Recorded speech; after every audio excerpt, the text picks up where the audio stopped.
all over the place. You could probably even find some stuff online, and they'll always have like examples of different shapes, and you could like put together like a reference book type thing, or a reference something referencing different shapes and stuff, and play around with them, like use different combinations of stuff. Now I want to show you some Humberto Ramos. He's an artist. I've been like, I studied his work, I suppose like more recently, and the way he draws is like I love this guy's work. It's like fantastic, you know, because he exaggerates everything, right? His work looks spectacular, but it's actually kind of weird. I love the guy's work, but I would never want to draw like that, because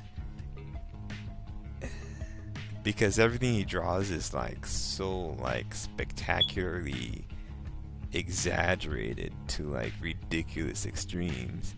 It's like you'll have parts that are like super huge, right? Like the shoulders on this character, and parts that are like super thin, and they will just go huge and thin, huge and thin, and it's just crazy. And it just kind of like balances it out somehow. So if you can like put together a bunch of proportions, like huge proportions and small proportions, and arrange them in a way that they like go well with each other, then this is like a very good thing to like learn how to do when like developing characters. Kind of lost for word. I suppose the best kind of word to describe something like this would be like character build composition. This is a terminology I'm coming up with here. You analyze Rambos's work, like when he draws girls, like some girls he draws, like lots of girls he draws. It's like mostly he seems to like use a lot of like triangles. You have like triangle for the torso, you have triangle for the hips, you got triangle for the legs. It's either like a triangle or a diamond usually. Well, that's what it seems like. Here, you see here. Here's an example here. And when he's like drawing like the breasts, he'll like end them like somewhere up here, right? Like halfway up the torso. And the way he does it, it just works somehow. It's just fantastic. And like the shoulders are like super huge, and the pelvis is like super huge, and the waist is like super thin. It's but when they make like parts super huge and super thin, they do it in a way which the large proportions and the small proportions, they're balanced out very well. I don't really know what else I can say about like balancing out something like that. But it's something that you need to like take into consideration when you're building your characters. How are you going to like balance out like the different shapes and the different proportions?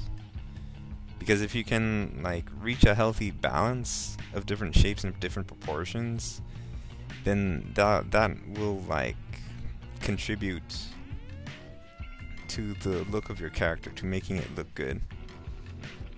Now I'm gonna like play around with this Rambo style character a little bit, chisel her out a bit.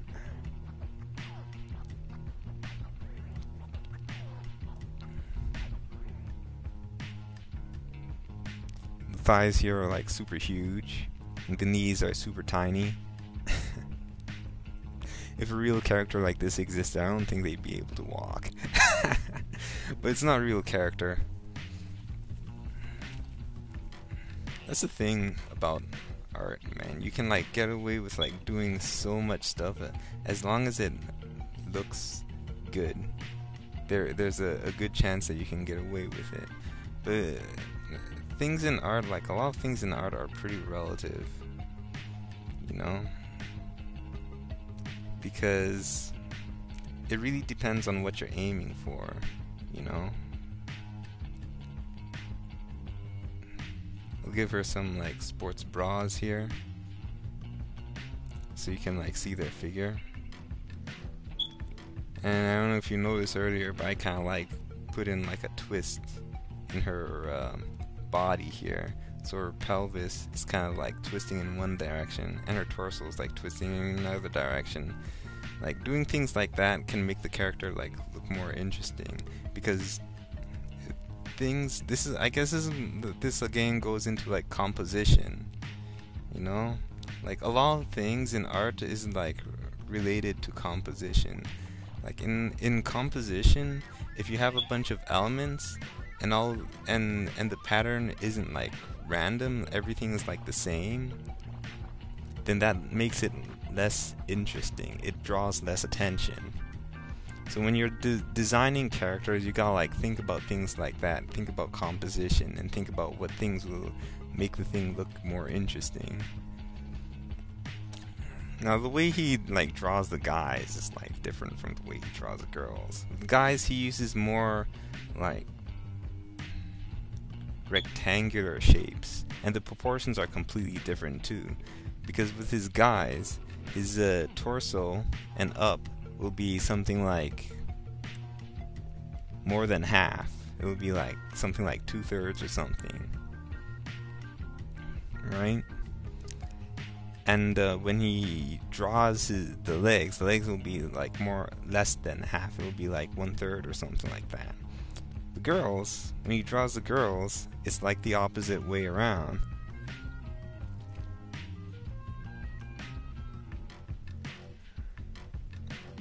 So that's like the second step of building these characters.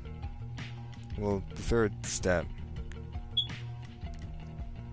So you gotta like figure out all the information about the character, figure out what are you trying to build, what's their history, what's their story, who are they, what are they all about. You gotta come up with the right shapes that express, that properly describe who the character is and what the character is all about. There's like another thing about like developing like characters, because all the shapes, like things like circles and triangles and squares, they all express different things. So if you have a character that's like blocky, then that gives them a more sturdy look. So that conveys like a more strong type of character. Like maybe they're like a soldier or a security guard or something like that. But if you have someone that's got like lots of curves, it conveys like more gentleness, more friendly feeling. Something that's got like lots of points, lots of jagged edges, that can kind of like conveys maliciousness. So you can have like that kind of a character could be like a villain. I wasn't really gonna go more into that, but whichever. It's nice to know. Where am I? I'm getting lost. Step 4.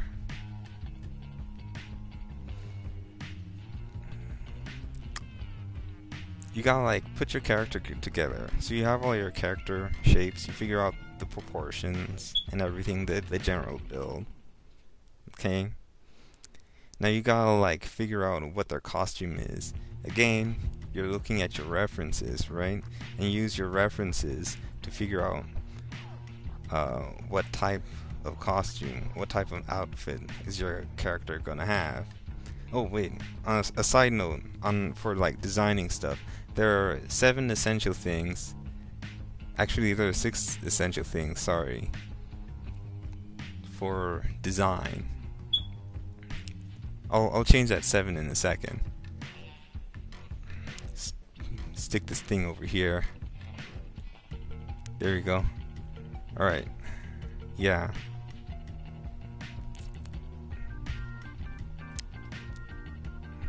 So, the 7 essential things. Okay, here it is. The 7 essential things for a strong design, for a good design. Number 1, you need to have a strong silhouette. Don't forget this. I keep forgetting it, and I always get bashed for it. Where's the silhouette? It's the number 1 thing.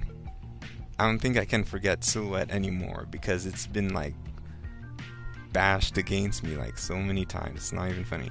Number 3, the 3-second rule. What the 3-second rule essentially means is when you look at the character, you immediately need to be able